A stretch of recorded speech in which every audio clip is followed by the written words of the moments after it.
Hello students, simple harmonic motion की series में आपका स्वागत है। आज का जो हमारा टॉपिक रहेगा, आज हम डिस्प्लेसमेंट, वेलोसिटी और एक्सेलरेशन को अलग अलग से स्टडी करेंगे और ये भी देखेंगे उनके बीच में सिमिलैरिटीज़ क्या हैं और इन तीनों फिजिकल क्वांटिटीज़ के बीच में डिफरेंसेस क्या हैं। तब देखिएगा, वेलोसिटी पढ़ रहे हैं हम सबसे पहले सिंपल हार्मोनिक मोशन की। वेलोसिटी आप जानते हैं, डिस्प्लेसमेंट को with respect to time change कीजिएगा तो क्या बन जाएगी, हमारी वेलोसिटी बन जाएगी।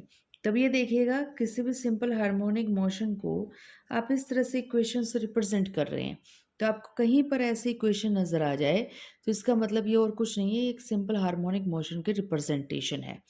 इस डिस्प्लेसमेंट को, ये आपका डिस्प्लेसमेंट है, ये आपका एम्पलीट्यूड है, ये एंगुलर फ्रिक्वेंसी है, ये टाइम है और ये आपका फेज कांस्टेंट है। तो अब देखिए, इसको with respect to time differentiate करेंगे। ए कांस्टेंट है, बाहर ही रहेगा आपका। ओमेगा जो आपके पास है वो एक कांस्टेंट है, तो with respect to time differentiate कट करें, इसका मतलब टी तो वेरिएबल है, तो ओमेगा के टी के साथ ओमेगा है तो आपका ओमेगा बाहर आ जाएगा। और कोस को जब आप डिफरेंशिएट करते हैं तो क्या बन जाता है आपका माइनस साइन, तो ये माइनस साइन हो गया और एज इट इज़ आपके पास ये चीज़ आ गई। तो ये हमारी क्या बन गई, यहाँ पर वेलोसिटी बन गई। सोचिएगा, अगर डिस्प्लेसमेंट इसको, इस पूरी टर्म को अगर मैं ज़ीरो कर दूं यहाँ पर, तो आप जानते हैं cos zero is equal to 1, तो साई की वैल्यू किसके बराबर हो जाएगी, ए के इक्वल। यानी कि एम्पलीट्यूड जो है, यानी कि जो डिस्प्लेसमेंट है वो यहाँ पर कैसा आएगा, मैक्सिमम आएगा। कब, जब आप ओमेगा टी प्लस साई की वैल्यू किसके इक्वल कर देंगे, ज़ीरो के। तो सोचिएगा, ओमेगा टी प्लस साई को ज़ीरो कर दिया, ओमेगा टी प्लस साई को यहाँ पर भी ज़ीरो होना पड़ेगा। फिर अगर ये omega t plus sine zero हो गया तो sine zero is equal to क्या होता है, ज़ीरो। अगर ये ज़ीरो हो गया तो साइन ज़ीरो ज़ीरो हो गया, तो ये आपकी पूरी टर्म क्या हो गई, ज़ीरो।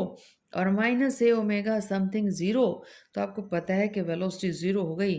और ज़ीरो का मतलब क्या हो गई यहाँ पर, तो ये तो मिनिमम हो गई। सिमिलरली, अगर ये पूरी वैल्यू पाई बाय टू के इक्वल हो जाए, तो कोस पाई बाय टू, तो कोस 90 डिग्री ज़ीरो हो जाएगा, तो ये वैल्यू क्या हो जाएगी आपकी, मिनिमम। अगर ये वैल्यू मिनिमम हो गई, ज़ीरो हो गई, तो उस टाइम याद कीजिएगा कि ओमेगा टी प्लस पाई, अगर आपने इसको ज़ीरो पाई बाय टू कर दिया, पूरे का पूरा टर्म ये ब्रैकेट के अंदर है, जो पाई बाय टू कर दिया 90 डिग्री कर दिया, तो sine 90 degree is equal to 1, तो ये वैल्यू क्या हो जाएगी, मैक्सिमम नेगेटिव। तो जब मैक्सिमम थी तो ये मिनिमम थी, ये मिनिमम थी तो ये मैक्सिमम हो गई, तो नेगेटिव भी होगी। अब ये देखिएगा कि ये जो आपका ए ओमेगा है, अगर ए ओमेगा को मैं देखूं तो ये ए ओमेगा किसको रिप्रेजेंट कर रहा है, वेलोसिटी की मैक्सिमम वैल्यू को रिप्रेजेंट कर रहा है। तो ए ओमेगा और कुछ नहीं है, ये वेलोसिटी का एम्पलीट्यूड है। एम्पलीट्यूड का मतलब क्या हो गया, मैक्सिमम वैल्यू हो गई। Varies between the limit plus minus A omega. अब यहाँ पर प्लस माइनस ए ओमेगा क्यों कहा गया है, बिल्कुल सिंपल सी बात है कि साइन की वैल्यू पॉजिटिव +1 से लेकर -1 तक वेरी करती है। तो अगर ये पूरी की पूरी वैल्यू +1 है 90 डिग्री पर, तो ये हो जाएगा आपके पास माइनस ए ओमेगा। और ये अगर आपके पास नेगेटिव आ गई तो ये आपके पास क्या हो जाएगा, प्लस ओमेगा हो जाएगा। तो आपकी वैल्यू जो है वेलोसिटी की, वो कहाँ से कहाँ वेरी कर रही है, ए ओमेगा पॉजिटिव से लेकर ए ओमेगा नेगेटिव। तो this is the amplitude, maximum value of your velocity. तो अब हमने यहाँ पर देख लिया कि जब डिस्प्लेसमेंट की सबसे ज़्यादा वैल्यू होती है, बात की थी अभी थोड़ी देर पहले, ओमेगा टी प्लस फाइव को ज़ीरो रखिएगा तो आपके डिस्प्लेसमेंट की वैल्यू ए हो जाएगी, तो आ गई थी ए। तो आप ये जानते हैं, जब ये ज़ीरो था तो ये जो रिजल्ट आया था वेलोसिटी का, वो क्या आ गया था, ज़ीरो। तो हमारा जो मैग्नीट्यूड था किस चीज़ का, वेलोसिटी का, the magnitude of the velocity is least, कम से कम आया, v is equal to zero. अब when magnitude of the displacement is least, कब, psi is equal to zero. भाई मीन पोजीशन पे आ जाओ, अगर मीन पोजीशन पे हो तो कितना डिस्प्लेसमेंट है, ज़ीरो। तो जब मीन पोजीशन पे हैं, इसका मतलब ये हो गया, एंगल ले लिया आपने 90 डिग्री। अगर एंगल हमने यहाँ पर 90 डिग्री ले लिया तो देखिएगा, ये एंगल 90 डिग्री जाते ही आपका रिजल्ट साई टी की वैल्यू कितनी हो गई, ज़ीरो। और अगर ये एंगल 90 डिग्री चला गया, ओमेगा टी प्लस फाइव, तो आप जानते हैं साई की वैल्यू तो मैक्सिमम आ जाएगी, +1। तो अब ये देखिए यहाँ पे कि हमारे पास हो क्या रहा है कि जब मैग्नीट्यूड वेलोसिटी का ज़ीरो आ रहा है वो कब आया, जब हमारा एम्पली डिस्प्लेसमेंट वो था मैक्सिमम, और जब डिस्प्लेसमेंट हो गया ज़ीरो तो मैग्नीट्यूड वेलोसिटी का क्या आ गया, हमारा मैक्सिमम। तो हम यहाँ पर इस तरह से कोरिलेट कर सकते हैं, when the displacement is minimum the velocity is maximum. उसके बाद आ जाइएगा एसलरेशन पे। अब जो हमारा एसलरेशन है विद रिस्पेक्ट टू वेलोसिटी, अगर टाइम पीरियड से चेंज कर दिया जाए टाइम वेलोसिटी को तो एसलरेशन आ जाएगा। तो हमारे पास रिजल्ट कुछ ऐसा आएगा, माइनस ओमेगा स्क्वेयर ए कोस ओमेगा टी फाइव। अब जानते हैं ए कोस ओमेगा टी फाइव और कुछ नहीं है, ये तो आपका डिस्प्लेसमेंट का रिप्रेजेंटेशन है।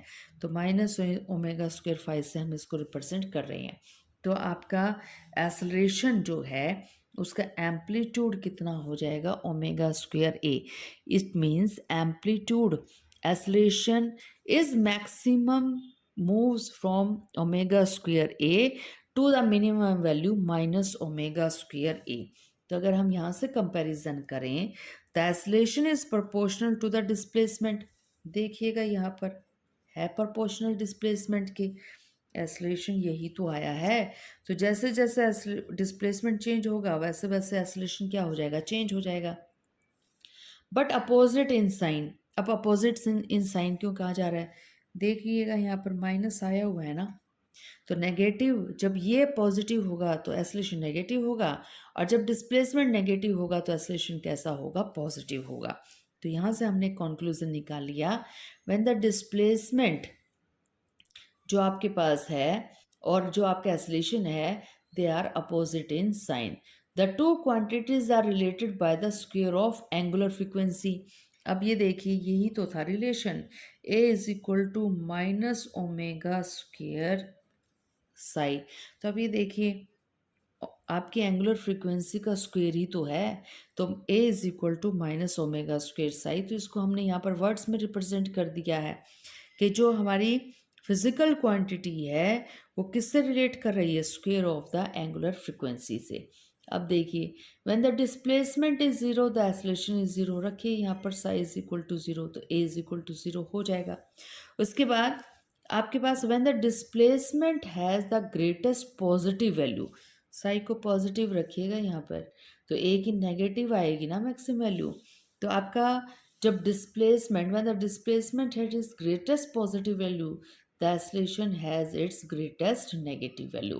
तो एक्सेलरेशन की नेगेटिव वैल्यू आपकी हो जाएगी, और जिस टाइम आपकी साई की कैसी वैल्यू है, पॉजिटिव वैल्यू है।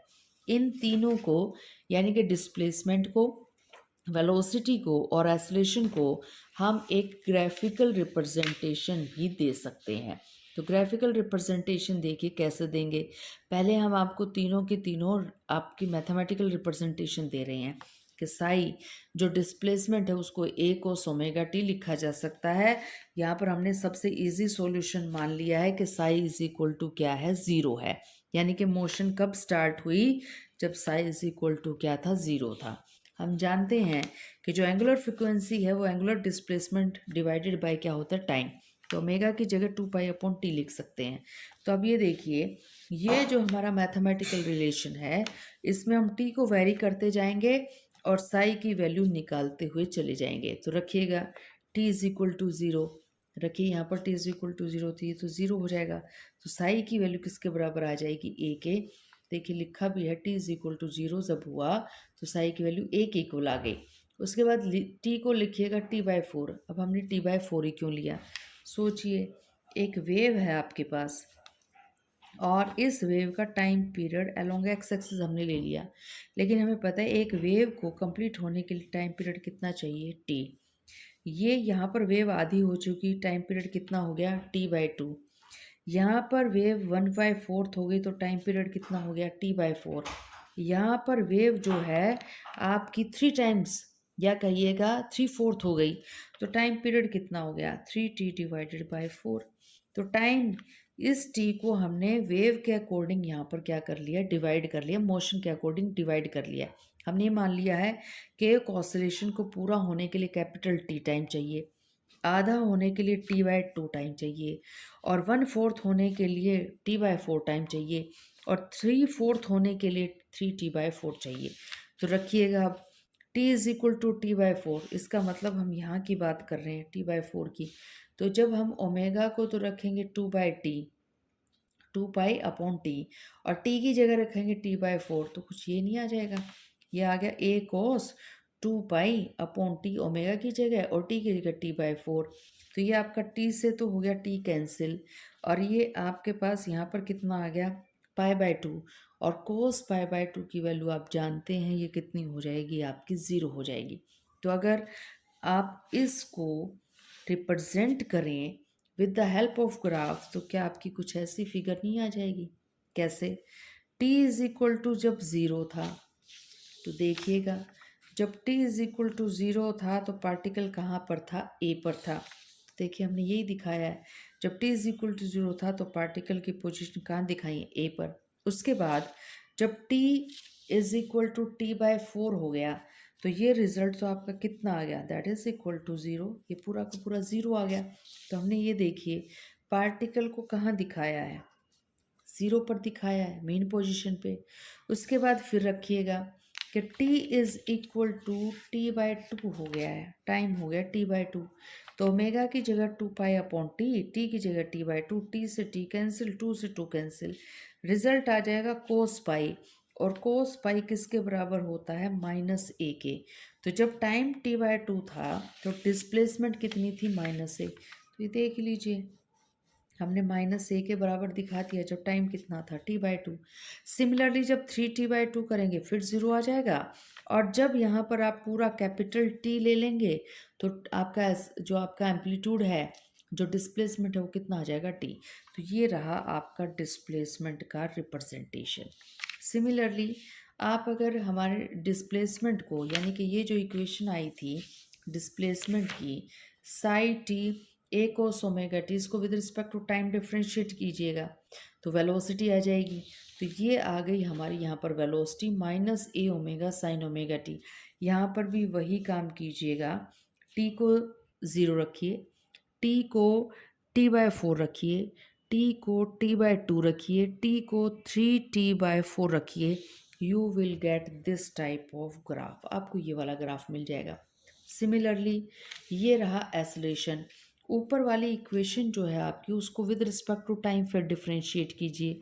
ए ओमेगा कांस्टेंट है, साइन ओमेगा टी के अंदर ओमेगा कांस्टेंट है, टी डिफरेंशिएबल है, तो डिफरेंशिएबल क्वांटिटी के साथ जो कांस्टेंट आता है वो तो बाहर आ जाएगा, ओमेगा स्क्वायर हो गया ये। साइन को डिफरेंशिएट करोगे तो कोस ओमेगा टी आ जाएगा। तो ये बन गया आपका एसलेशन।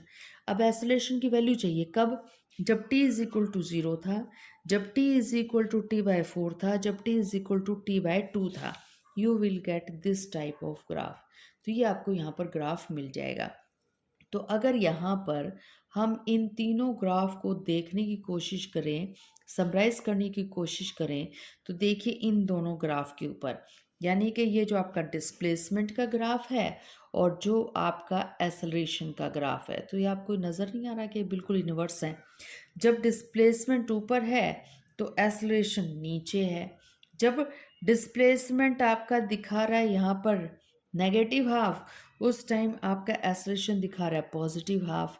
तो इधर आपका ऊपर चला गया डिस्प्लेसमेंट, इधर एसलेशन आपका कहाँ आ गया, नीचे आ गया।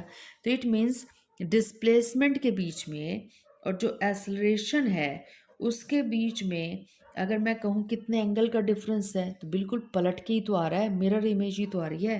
तो इसका मतलब एंगल का डिफरेंस कितने का आ गया, आपका 180 डिग्री का आ गया। तो there is a phase difference of 180 degree in between the displacement and acceleration। अब डिस्प्लेसमेंट और वेलोसिटी पे आ जाइए। अब देखिएगा अगर डिस्प्लेसमेंट का ये यहाँ से ग्राफ स्टार्ट हो जाता, तो ये देखिए बिल्कुल वेलोसिटी वाले ग्राफ से मैच कर रहा है। ये आपका नेगेटिव हाफ, फिर ये पॉजिटिव जाता, तो ये आपका पॉजिटिव जा ही रहा है। इसका मतलब अगर हम यहाँ पर 90 डिग्री ऊपर से यानी कि 90 डिग्री आगे से स्टार्ट करते तो ये दोनों ग्राफ मैच हो जाते।